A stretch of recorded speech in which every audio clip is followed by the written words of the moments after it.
So for the next in your Sewing Bee pattern challenge explained, we are going to bag out using the sleeve method. So what I have is a long abandoned coat from another sewist, which its lining is still completely separate. So we are going to, first things first, place the lining right sides together. So essentially I've just got two jackets at this point, and we're going to be sandwiching that collar underneath and heading round all of our raw edges, except for the sleeve. At this point we are not sewing our cuffs, but we're going to go around everything else and then I will bring you back and explain.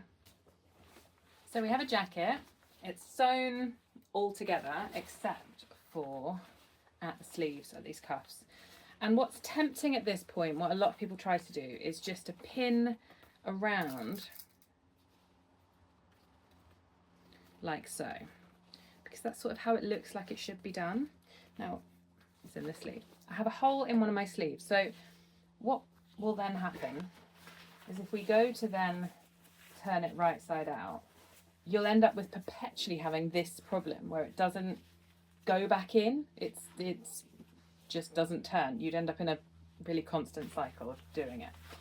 And so what they were doing, so then we have to make sure it's not twisted, is that if I went to do it like this, we'd end up wrong sides together. So we're going to pop it inside, right sides together. Now there's nothing to say that you have to do this at all.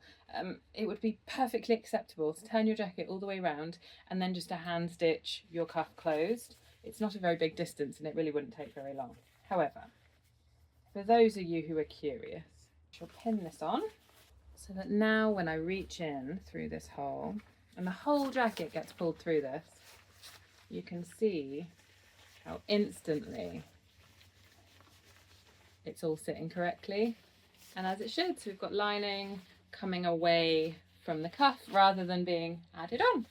So I shall sew that up and then show you the whole jacket turning its way through. So our jacket is looking wonderfully weird. I'm going to locate where I've left the hole in the sleeve. And now I'm going to pull the whole jacket through this hole. She needs a really good press, but the lining worked. Even though it looked weird, it did the job.